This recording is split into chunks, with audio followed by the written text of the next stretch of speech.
बिस्मिल्लाहिर्रहमानिर्रहीम, अस्सलाम वालेकुम। आप देख रहे हैं मुझे मेरे YouTube चैनल पर और मैं मुज़म्मिल अवान हूँ। पाकिस्तान में सियासी जमातें बनने और टूटने का सिलसिला जारी रहा। 2002 में काफ लीग पैट्रियट बनी, परवेज़ मुशर्रफ ने काफ लीग पैट्रियट बनाई। और वैसे तो परवेज़ मुशर्रफ साहब 12 अक्टूबर 1999 को ही इक़्तिदार पर काबिज़ हो गए थे और उन्होंने नवाज शरीफ की 2/3 अक्सरियत से मुंतखब जमहूरी हुकूमत का तख्ता उल्टा। परवेज़ मुशर्रफ साहब जो हैं उन्होंने 2002 में जब काफ लीग पैट्रियट बनाई तो मौसमी परिंदे जो सियासी जमातें तब्दील करने का बहुत एक्सपीरियंस रखते हैं वो काफ लीग में गए, काफ लीग में शामिल हुए। काफ लीग बरसर इक़्तिदार आई 2008 के इंतखाबात में।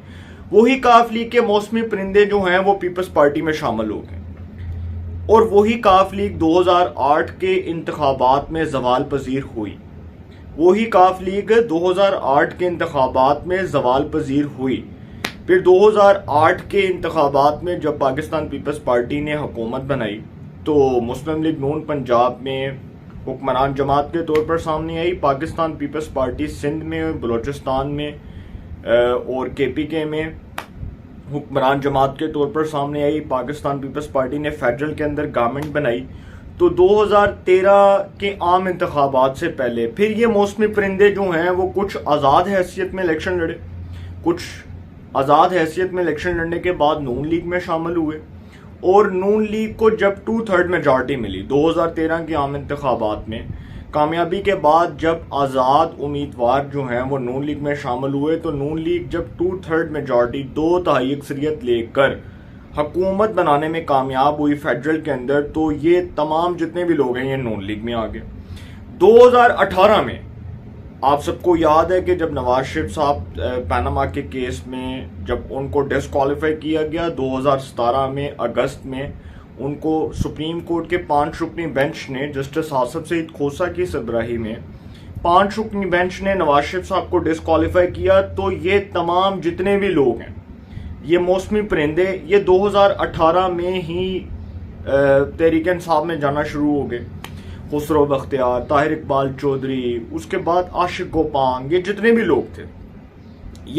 लोग थे ये नून लीग से तहरीक इंसाफ में जाना शुरू हो गए। तो तहरीक इंसाफ जो है अब वो ज़वाल पजीर हो चुकी है और अब तहरीक इंसाफ का जो ज़वाल है, जो तहरीक इंसाफ का जनाजा है वो 9 मई के बाद निकला। 9 मई के बाद जो तहरीक इंसाफ की सियासत है वो धड़न तख्ता हो गई है। वो जो है ना वो ज़मीन बोस हो चुकी है। लोगों ने तहरीक इंसाफ को छोड़ना शुरू कर दिया। फयाजुल हसन चौहान, फवाद चौधरी, फिरदौस आशिक अवान, आमर कियानी, महमूद मौलवी, इमरान इस्माइल, डॉक्टर मुराद रास, इतने बड़े बड़े प्रोमिनेंट किस्म के लोग जो तहरीक इंसाफ छोड़ कर गए, उस्मान बुज़दार, इब्राहिम खान। तो सर तहरीक इंसाफ में पीछे क्या बचा? कुछ भी नहीं। मैं तो पहले ये बात कर रहा था कि आइंदा आम इंतखाबात में शायद कोई तहरीक इंसाफ का टिकट लेने के लिए भी तैयार नहीं होगा। अब जो नई पार्टी बनी है इस्तेहकाम पाकिस्तान पार्टी, ये जहांगीर तरीन साहब ने नई पार्टी बनाई है और जहांगीर तरीन साहब जो फाइनेंसर थे इमरान खान साहब के, जो उनकी पार्टी पर इन्वेस्ट किया करते थे, जिन्होंने तहरीक इंसाफ के लिए दिन रात मेहनत की, सिर्फ जहांगीर तरीन नहीं बल्कि अलीम खान साहब। और बहुत से लोग ये बात कर रहे थे कि अलीम खान साहब जब समान न्यूज़ के मालिक बने तो उसके बाद शायद वो सियासत नहीं करेंगे और वो जो पाक व्यू सिटी है उनकी जो हाउसिंग सोसाइटी है उसके आई थिंक वो CEO हैं अलहाज शुएब सदीकी साहब जो साबका MP रहे। तो अलहाज शुएब सदीकी साहब भी साथ थे, जहांगीर तरीन साहब भी थे, डॉक्टर फिरदौस आशिक अवान साहिबा, फवाद चौधरी साहब और फयाजुल हसन चौहान, मुराद रास, इमरान इस्माइल, आमर कियानी। तो तहरीक इंसाफ से सारे लोग इस पार्टी में गए। अब ये मेरी एक सहाफ़ी से बात हो रही थी, एक सहाफ़ी दोस्त है हमारे, तो वो लाहौर की बीट करते हैं, पॉलिटिकल बीट करते हैं। तो मैं उनसे पूछ रहा था कि आपको क्या लगता है कि पाकिस्तान का जो सिनेरियो है, पॉलिटिकल सिनेरियो, क्या आपको लग रहा है कि आइंदा आम इंतखाबात में ये जमात कोई पोजीशन कोई जो है रिटेन करने में कामयाब हो जाएगी? तो उनका ये कहना था कि देखें भाई, लोग देखते हैं कारकर्दगी, लोग देखते हैं परफॉर्मेंस। जब एक जमात की परफॉर्मेंस ही नहीं होगी तो लोग उसको क्या वोट देंगे? और जहांगीर तरीन साहब तो खुद डिस्क्वालीफाई है, खुद नाअहल है। तो सुप्रीम कोर्ट का तो ये फैसला है, नाअहल शख्स पार्टी सरबराह नहीं बन सकता। जिस तरह नवाज शरीफ साहब के केस में सुप्रीम कोर्ट ये जजमेंट दे चुकी है, ये फैसला दे चुकी है। और फिर नवाज शरीफ साहब को जब पार्टी सदारत के लिए उनको नॉमिनेट किया गया, वो बिला मुकाबला मुस्लिम लीग नून के सदर मुंतखब हुए, तो सुप्रीम कोर्ट के ही जस्टिस उमर अता बंदयाल, जो उस वक्त तो खैर चीफ जस्टिस नहीं थे, और जस्टिस मियां साकिब निसार और आई थिंक जस्टिस फैसल अरब थे, तो ये 3 रुकनी बेंच ने नवाज शरीफ साहब को पार्टी सदारत से हटाया और कहा कि नाअहल शख्स पार्टी सरबराह नहीं बन सकता। वो बंदा जिसको सुप्रीम कोर्ट के फैसले के मुताबिक डिस्क्वालीफाई करार दिया गया, वो शख्स पार्टी सरबराह नहीं बन सकता। अब चूंकि जहांगीर तरीन साहब जो हैं वो पार्टी सरबराह की हैसियत से तो काम नहीं कर सकते, पार्टी के कायद बन सकते हैं, और पार्टी का कायद जो है वो उनको नॉमिनेट किया जा सकता है। लेकिन पार्टी सदारत के लिए वो सबसे जो है वो मजबूत उम्मीदवार अलीम खान साहब को समझते हैं, क्योंकि अलीम खान साहब एक बिजनेस टाइकॉन है, वो रिचेस्ट पर्सन है, वो लैंडलॉर्ड है, उनके पास पैसा है, बेतहाशा पैसा है, अरबपति हैं, वो खरबपति, आप अरबपति भी ना कहें बल्कि खरबपति के। तो अलीम खान साहब जो है, एक तो पहली बात कि उनकी जो तबीयत है ना वो इस तरह की है कि वो धीमे मिजाज के इंसान है, और दूसरा उनको गुस्सा नहीं आता, वो बहुत आप समझ लें कि चिल करने वाला इंसान है। वो अपनी शख्सियत में इस तरह से समझे जाते हैं कि बहुत अपराइट शख्स समझे जाते हैं, एक बड़े डिग्निटी वाले शख्स समझे जाते हैं, लोगों की वो रिस्पेक्ट करते हैं। तो अलीम खान साहब जो हैं उनकी पर्सनैलिटी और उनके किरदार के वाले से लोग उनको पसंद करते हैं। तो अलीम खान साहब को जी इस इस्तेकाम में पाकिस्तान पार्टी का सदर बनाया जाएगा। अभी फैसला पता नहीं होता कब होता, आई डोंट नो, मुझे नहीं पता। लेकिन इस पार्टी के अंदर तहरीक इंसाफ के 80 से जायद अरकान कौमी और सूबाई असम्बली जो 2018 में इलेक्ट होके आए थे तहरीक इंसाफ के टिकट पर, वो तमाम जो हैं वो इस इस्तेकाम में पाकिस्तान पार्टी में शामिल हो चुके हैं। अभी मजीद पता नहीं कितनी विकटें गिरनी है, मजीद कितने लोग इस पार्टी में आते हैं, इसके बारे में कुछ नहीं कहा जा सकता। ये कबल अज वक्त कुछ भी नहीं कहा जा सकता, क्या होता है क्या नहीं होता, मुस्तकबिल की पशीन कोई तो मैं नहीं कर रहा। लेकिन सर इस हवाले से मैं आपको बताऊं कि ये जो जहांगीर तरीन साहब की पार्टी है, ये दरअसल तहरीक इंसाफ को डेंट डाल चुकी है। तहरीक इंसाफ का जो वोट बैंक है वो अपने इलेक्शंस में बहुत बुरी तरह मुतासर हो चुका है, बल्कि अभी तो इलेक्शंस नहीं हुए, अब ये कहें कि ये तहरीक इंसाफ के वोट तोड़ने के लिए पार्टी बनी है। और तहरीक इंसाफ का जो मेजर लॉस है वो ये हुआ है कि इस पार्टी के बनने के बाद अब इमरान खान साहब की पोजीशन वो 9 मई के वाकयात के बाद ठुस जमा ठुस हो चुकी है, जो बहुत पॉपुलर थे। और 9 मई के वाकयात से पहले अगर मैं अपनी बात कर लेता हूँ, मैं ज़मान पाक गया तो मैंने वहाँ पर जाकर बहुत से रहनुमाओं की राय ली, और मैंने देखा कि जो अवाम का जो एग्रेशन था, जो अवाम का जारहाना अंदाज था, जिस तरह से वो इमरान खान के लिए सड़कों पर निकले, जिस तरह से उन्होंने इमरान खान साहब के वीएन को, उनके मिशन को सपोर्ट किया, तो उस वक्त ऐसा लग रहा था बज़ाहिर कि जब ये इलेक्शंस होंगे तो तहरीक इंसाफ जो है नाकाबिल शिकस्त होगी।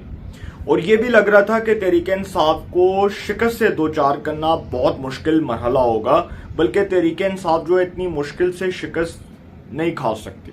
बहुत आसानी के साथ इस बात को एनालाइज किया जा रहा था।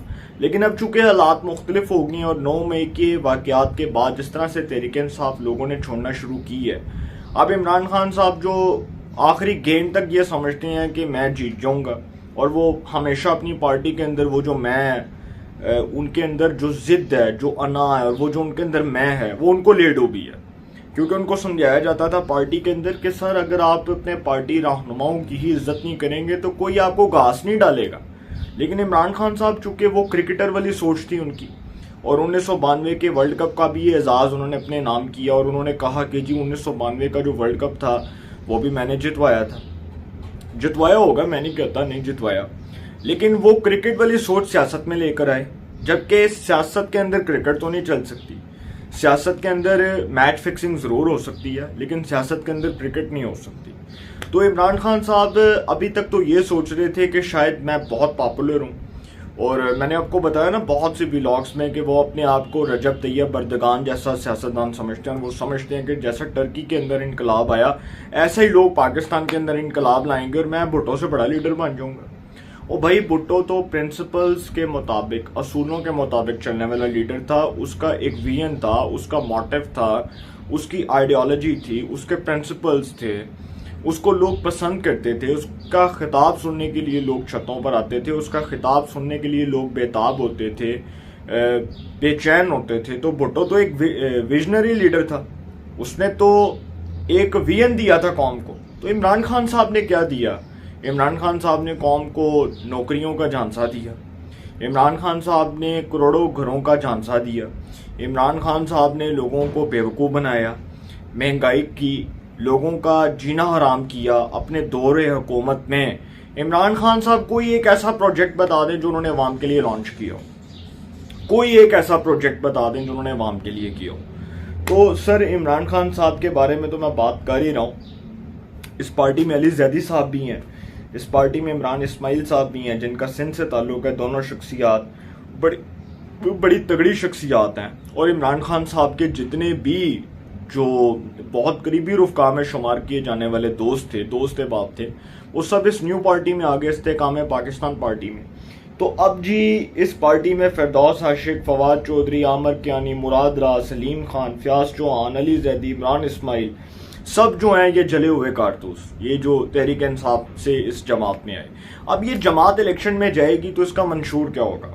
सबसे पहला सवाल तो ये है। दूसरा, इसकी कारकर्दगी क्या होगी? देखें, ये तो हुकूमत में नहीं आए, तो इन्होंने अवाम से अगर वोट लेनी है, स्पेशली ये पंजाब के अंदर सबसे ज़्यादा इलेक्शन के लिए अपने उम्मीदवार खड़े करेंगे, तो पंजाब के अंदर इनका असल मोटिव क्या होगा कि अवाम को जाकर ये क्या अपनी कारकर्दगी दिखाएंगे? इनकी कोई कारकर्दगी नहीं होगी तो अवाम देखेगी कि हाँ भाई ठीक है, क्योंकि ये बार बार जो जमातें बनती हैं, जिस तरह बलूचिस्तान अवामी पार्टी बनी थी और जाम कमाल को उसका सदर बनाया गया, वो बलूचिस्तान अवामी पार्टी आज दो हिस्सों में तकसीम है। बलूचिस्तान के अंदर अगर आप उसकी इलाकाई सियासत की बात करें तो वो जमात जो है वो दो हिस्सों में तकसीम है, वो बढ़ चुकी है, उसमें तफरीक आ चुकी है, उसमें जो है वो वाज़े दरार आ चुकी है।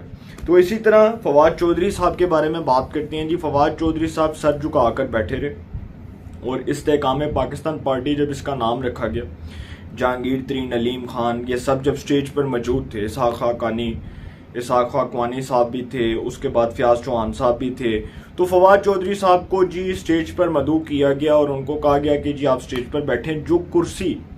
जिस कुर्सी पर फवाद चौधरी को कहा गया, उस कुर्सी को मुखातब करते हुए, उसकी इशारा करते हुए कि फवाद चौधरी साहब आपने उधर जाके बैठना है, तो फवाद चौधरी साहब जो हैं वो नीचे बैठे रहे, वो नीचे स्टेज से नीचे बैठे रहे। वो कुर्सी के ऊपर बैठ के मोबाइल के ऊपर स्क्रॉलिंग कर रहे थे, ट्विटर यूज़ कर रहे थे, फेसबुक यूज़ कर रहे थे।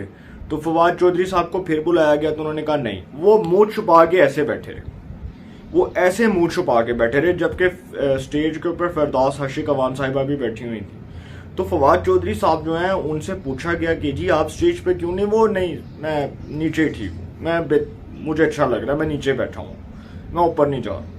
अब ये इसके ऊपर बहुत से तज्जिया निगार जो हैं वो ये तज्जिए कर रहे हैं कि शायद फवाद चौधरी साहब को अपनी इंसल्ट फील हुई, इसलिए क्योंकि वो बार बार सियासी जमातें तब्दील कर चुके हैं, शायद वो इसलिए मुंह छुपाते फिर रहे हैं। और क्योंकि उनका रिकॉर्ड बहुत अच्छा है ना, डॉक्टर फिरदौस आशिक अवान साहिबा और फवाद चौधरी साहब, कि जिनका रिकॉर्ड इतना अच्छा हो कि बार बार वो पॉलिटिकल पार्टीज चेंज करते रहे हों और फिर बार बार तो मौके नहीं ना मिलते, इस तरह तो होता है इस तरह के कामों में। तो फिर फवाद चौधरी साहब जो हैं उनके बारे में दूसरा परसेप्शन ये समझा जा रहा है कि शायद वो इसलिए स्टेज पर नहीं गए क्योंकि उनकी इज्जत कम हो गई है इस पार्टी में, या उनको बुलाया नहीं गया, या उनको घास नहीं डाली गई। वो आम अल्फाज में घास नहीं डाली गई, जबकि फिरदौस आशिक अवान और फवाद चौधरी तो वो लोग हैं जिन्होंने हर हुकूमत में हर इक़्तिदार का मजा लिया। फिरदौस आशिक अवान साहिबा ये काफ लीग के दौर में भी इन्होंने इक़्तिदार इंजॉय किया। 2008 में जब गिलानी साहब वज़ीर आज़म पाकिस्तान बने तो उनकी काबीना में ये वफाकी वज़ीर इत्तलात व नशरियात बनी। फिर उसके बाद इमरान खान साहब की जब हुकूमत आई 2018 में तो इनको मुआवने ख़ुसूसी बनाया गया बराए इत्तलात व नशरियात का। इसी तरह फवाद चौधरी जो गिलानी साहब के, यूसुफ रज़ा गिलानी साहब के एडवाइज़र के तौर पर काम करते रहे। जब सुप्रीम कोर्ट का फैसला आया था, जब गिलानी को डिसक्वालीफाई किया गया, तो उस वक्त फवाद चौधरी साहब यूसुफ रज़ा गिलानी साहब के एडवाइज़र होते थे। इससे पहले वो परवेज़ मुशर्रफ साहब के साथ होते थे, इससे पहले वो चौधरी परवेज़ लाई के साथ होते थे।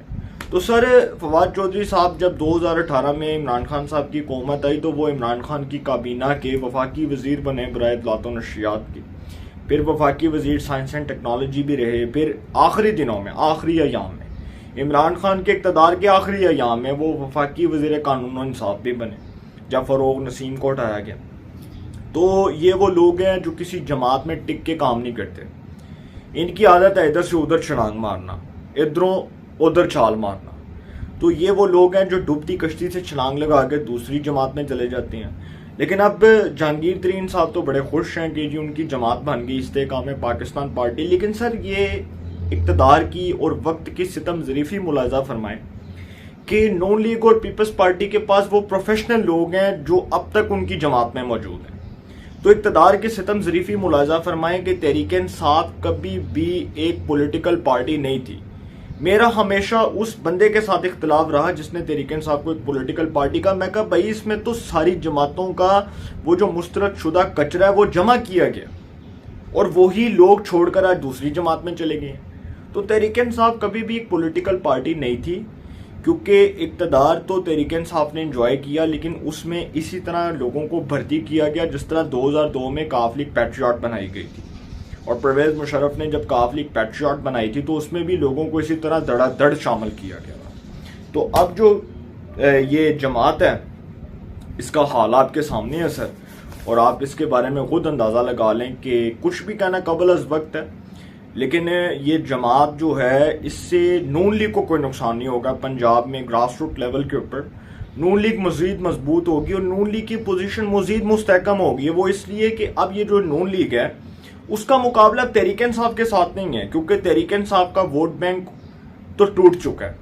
ये इस्तेकाम पाकिस्तान पार्टी बनने के बाद ये जो नए लोग शामिल हुए हैं तहरीक इंसाफ से ये नई जमात में, जहांगीर तरीन की जमात में, तो नून लीग का मुकाबला तो अब तहरीक इंसाफ से नहीं होगा। पहले तो ये था ना कि 9 मई का अगर वाक़या ना होता तो शायद बहुत तगड़ा मुकाबला होता और नून लीग और पीटीआई के दरमियान कांटेदार मुकाबला होता। अब नून लीग के लिए मैदान साफ हो चुका है।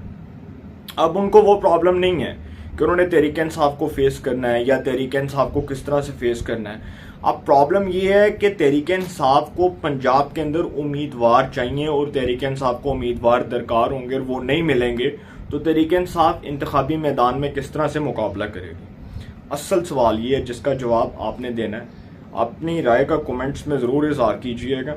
इंशाल्लाह एक नए सेगमेंट के साथ फिर मुलाकात होगी। अपना बहुत ख्याल रखिएगा। आला रहेगा।